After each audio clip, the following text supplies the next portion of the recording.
ध्यायेयं रत्नपीठे शुककुलपठितं शृणुति श्यामलाङ्गीं नास्त्यैकाङ्घ्रिं सरसशशिशकलधरं वल्लरं वादयन्तीं कल्हाराबद्धमाला नियमितविरसं चूलिकां रक्तवस्त्रं मातङ्गीं शङ्खपात्रा मधुरमधुमुदा चित्रप्रभा भासिका जगज्जननी माँ मातंगी आदि दिनर इष्टदेवता रवि महागर देवता लक्ष्मीनारायण जगन्नाथ बलभद्र सुभद्रा सुदर्शन चतुर्थामूर्ति देवता इष्टदेवी माँ जगज्जननी खंडुआड़ी जो मैंने आज आष्ट्र संवादर दैनिक राशिफल कार्यक्रमटी देखुंट शुणुंट से आज दिनटी सुख समृद्धि मानसिक पारिवारिक शांति उत्तम स्वास्थ्य और संपदर दिन हो यह ही जगन्नाथ पाखे कामना करी आरंभ करुचु आज आम दैनिक राशिफल कार्यक्रम।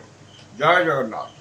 आज अगस्ट मास 3 तारिख 2025 मसीहा कर्कट 19 दिन श्रावण मास शुक्लपक्ष नवमीगत दशमी रविवार नवमी तिथि सकाल 9:42 पर्यंत रही दशमी तिथि भोग हम।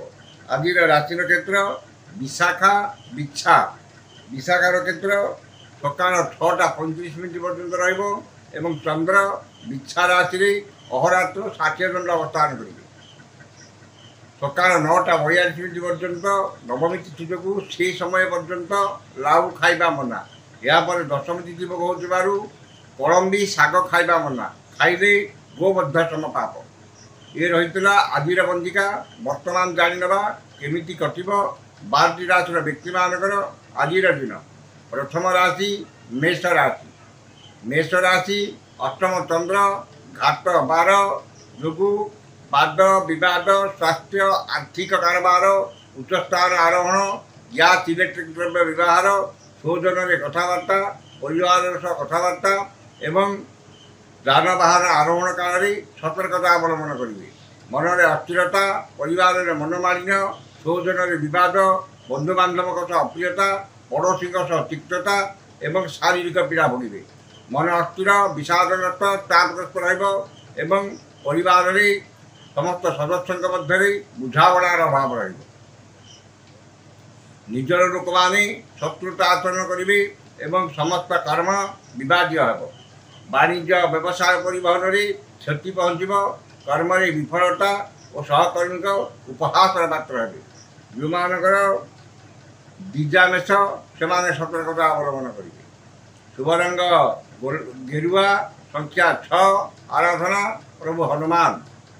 वृष राशि सप्तम चंद्र रविवार और सकाल 6:35 पर शनिकर क्षेत्र भोग हो मानसिक पारिवारिक शांति दाम्पत्य जीवन में मधुरता एवं परिचित महिला साहाय्य सहयोग और धन मिल आमद प्रमोद मौज मजलिस अधिक आग्रह रही परिवार प्रति अधिक दुर्बलता प्रकाश पाइब।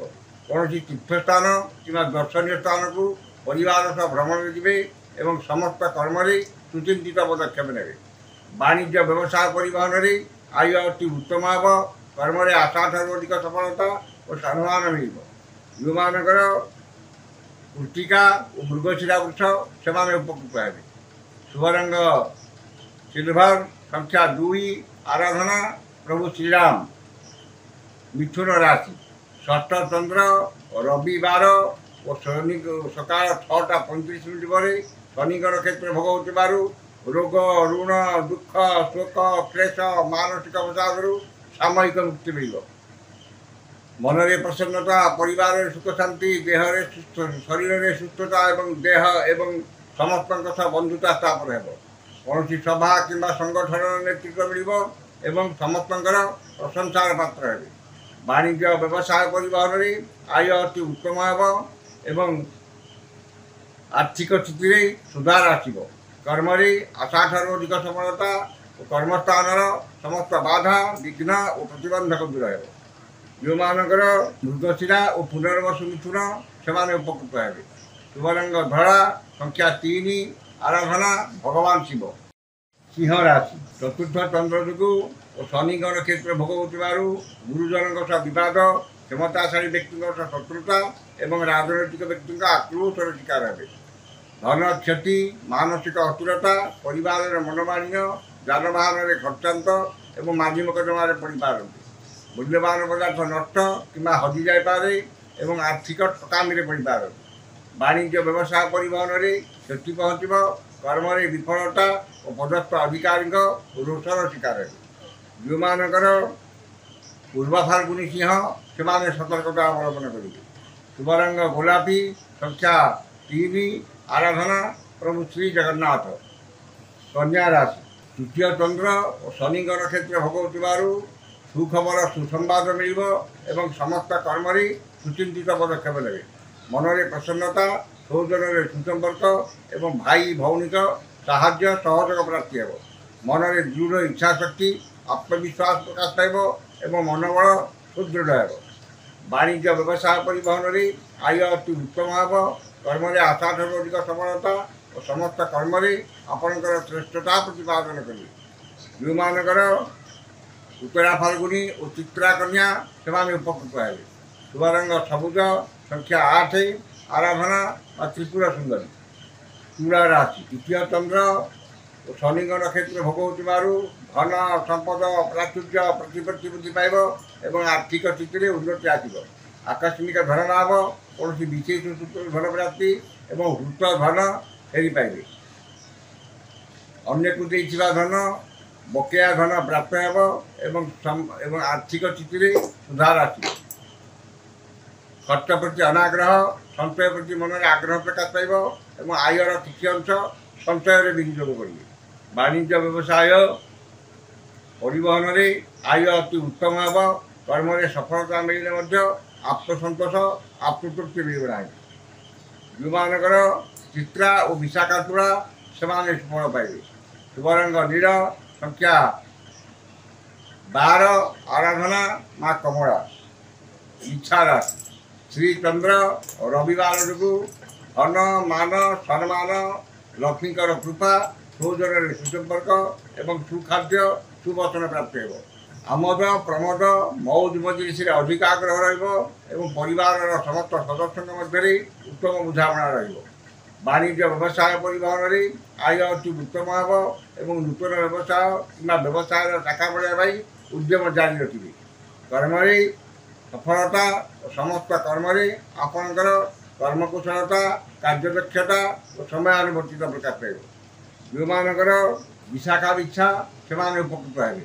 ଶୁଭ ରଙ୍ଗ ଲାଲ, ସଂଖ୍ୟା 11, ଆରାଧନା ମା ଚଣ୍ଡୀ। ଧନୁ ରାଶି, ଦ୍ୱାଦଶ ଚନ୍ଦ୍ର ଓ ଘାତ ତିଥି ଯୋଗୁଁ ଆୟ 5 ଟଙ୍କା ହେଲେ ବ୍ୟୟ 25 ଟଙ୍କା ହେବ ଏବଂ ଆର୍ଥିକ ସ୍ଥିତି ବିଗିଡ଼ିଯିବ। ଅଯଥା ଖର୍ଚ୍ଚ, ବଦ ଖର୍ଚ୍ଚ, ପରିବାରର ଖର୍ଚ୍ଚ ଭାର ବୃଦ୍ଧି ପାଇବ ଏବଂ ଖର୍ଚ୍ଚ ଭାରରେ ଅତିଷ୍ଠ ହୋଇ ଋଣ କରିବାକୁ ପଡ଼ିପାରେ। ଠିକ୍ ସମୟରେ ଠିକ୍ ନିଷ୍ପତ୍ତି ନେବାରେ ସମର୍ଥ ହେବେ ଏବଂ ସମସ୍ତ କର୍ମରେ ଭୁଲ ନିଷ୍ପତ୍ତି ନେବେ। ବାଣିଜ୍ୟ ବ୍ୟବସାୟ ପରିବହନରେ ଆୟଠାରୁ ବ୍ୟୟ ଅଧିକ ହେବ। କର୍ମରେ ବିଫଳତା ଓ ସମସ୍ତ କର୍ମରେ ଅଯଥା ବିଳମ୍ବ ପରିଲକ୍ଷିତ ହେବ। ଯେଉଁମାନଙ୍କର ପୂର୍ବାଷାଢ଼ ଧନୁ, ସେମାନେ ସତର୍କତା ଅବଲମ୍ବନ କରିବେ। ଶୁଭ ରଙ୍ଗ ହଳଦିଆ, ସଂଖ୍ୟା 2, ଆରାଧନା ମା ତାରା। ମକର ରାଶି, ଏକାଦଶ ଚନ୍ଦ୍ର ଓ ଶନିଙ୍କର କ୍ଷେତ୍ର ଭୋଗ ହେଉଥିବାରୁ ଆୟର ମାର୍ଗ ଅତି ଉତ୍ତମ ରହିବ ଏବଂ ଆର୍ଥିକ ସ୍ଥିତିରେ ଉନ୍ନତି ଆସିବ। ଆକସ୍ମିକ ଧନ ଲାଭ, କୌଣସି ବିଶେଷ ସୂତ୍ରରୁ ଧନ ପ୍ରାପ୍ତି ଏବଂ ଅନ୍ୟକୁ ଦେଇଥିବା ଧନ, ହୃତ ଧନ ପ୍ରାପ୍ତ ହେବ। ସମସ୍ତ ଗୁରୁତ୍ୱପୂର୍ଣ୍ଣ ନିଷ୍ପତ୍ତି ନେବାରେ ସମର୍ଥ ହେବେ ଏବଂ ନୂତନ କର୍ମାରମ୍ଭ, ବ୍ୟବସାୟ ଆରମ୍ଭ ଏବଂ ବିଦେଶ ଯାତ୍ରାର ସୁଯୋଗ ମିଳିବ। ବାଣିଜ୍ୟ ବ୍ୟବସାୟ ପରିବହନରେ ଆୟ ଅତି ଉତ୍ତମ ହେବ। କର୍ମରେ ଆଶାଠାରୁ ଅଧିକ ସଫଳତା ଓ କର୍ମସ୍ଥାନର ସମସ୍ତ ସୁବିଧା ସୁଯୋଗ ହାସଲ କରିବେ। ଯେଉଁମାନଙ୍କର ଉତ୍ତରାଷାଢ଼ ଓ ଧନିଷ୍ଠା ମକର, ସେମାନେ ଉପକୃତ ହେବେ। ଶୁଭ ରଙ୍ଗ ବାଇଗଣୀ, ସଂଖ୍ୟା 6, ଆରାଧନା ଜଗଜ୍ଜନନୀ ମା ଦୁର୍ଗା। କୁମ୍ଭ ରାଶି, ଦଶମ ଚନ୍ଦ୍ର ଓ ଶନିଙ୍କର କ୍ଷେତ୍ର ଭୋଗ ହେଉଥିବାରୁ ନୂତନ କର୍ମ ଆରମ୍ଭ କରିପାରନ୍ତି କିମ୍ବା ନୂତନ ନିଯୁକ୍ତିର ଖବର ମିଳିପାରେ।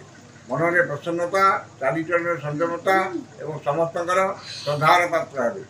ଆଜି ଯେକୌଣସି କର୍ମ କରିବେ ସେଥିରେ 100% ସଫଳତା ପାଇବେ ଏବଂ ସମସ୍ତ କର୍ମରେ ଆପଣଙ୍କର ଶ୍ରେଷ୍ଠତା ପ୍ରତିପାଦନ କରିବେ।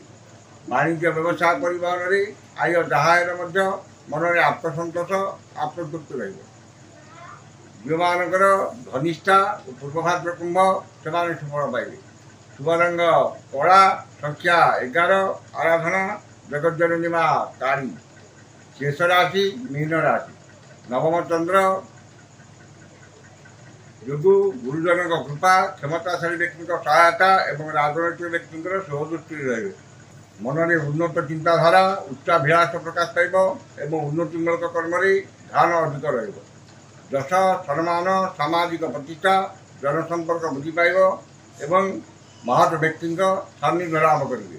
ବାଣିଜ୍ୟ ବ୍ୟବସାୟ ପରିବହନରେ ଆୟ ଅତି ଉତ୍ତମ ହେବ। କର୍ମରେ ସଫଳତା ଓ ପଦସ୍ଥ ଅଧିକାରୀଙ୍କର ଶୁଭ ଦୃଷ୍ଟିରେ ରହିବେ। ଯେଉଁମାନଙ୍କର ପୂର୍ବଭାଦ୍ର ଓ ରେବତୀ ମୀନ ସେମାନେ ସୁଫଳ ପାଇବେ। ଶୁଭ ରଙ୍ଗ ହଳଦିଆ, ସଂଖ୍ୟା 9, ଆରାଧନା ଜଗଜ୍ଜନନୀ ମା ମାଣିକେଶ୍ୱରୀ। ଏ ଥିଲା ଆଜିର 12ଟି ରାଶିର ବ୍ୟକ୍ତିମାନଙ୍କର ଆଜିର ରାଶିଫଳ। ସମସ୍ତ ରାଶିର ବ୍ୟକ୍ତିମାନେ ଦିନଟି ଶୁଭ ହେବା ପାଇଁ ଉକ୍ତ ମନ୍ତ୍ରଟି ଋଷ୍ୟାଦି କରି ପାଠ କରନ୍ତୁ। ଋଷ୍ୟାଦିଟି ହେଲା ଗଙ୍ଗଶ୍ରୀ ସୂର୍ଯ୍ୟ ମହାମନ୍ତ୍ରସ୍ୟ ଅଗସ୍ତ୍ୟ ଭଗବାନ ଋଷି ଅନୁଷ୍ଠୁପ ଛନ୍ଦଃ ଅଦ୍ୟ ଦିବସ ଦିବସାଧିପତି ରବି ମହାଗ୍ରହ ଦେବତା ସ୍ମୃତି ରବି ମହାଗ୍ରହ ଦେବତା ମନ୍ତ୍ର 108 ସଂଖ୍ୟକ ମନ୍ତ୍ର ଜପେ ରିଙ୍ଗକ। ଋଷ୍ୟାଦିକି ଥରେ କରିବେ। ମନ୍ତ୍ରଟି ହେଲା ମୁଁ ଘୃଣୀ ସୂର୍ଯ୍ୟାୟ ନମଃ। ଏ ମନ୍ତ୍ରକୁ ସକାଳେ 108 ଏବଂ ସନ୍ଧ୍ୟାରେ 108 ପାଠ କରନ୍ତୁ। ନିଶ୍ଚିତ ଭାବରେ ଦିନଟି ଆପଣଙ୍କର ମଙ୍ଗଳମୟ ଏବଂ ଶୁଭମୟ ହେବ। ଆଜି ତ ସମୟ ସରିଯାଇଛି। ଆସନ୍ତାକାଲି ଦେଖା ହେବ ଠିକ୍ ଏହି ସମୟରେ। ବିଦାୟ ଦିଅନ୍ତୁ। ଜୟ ଜଗନ୍ନାଥ।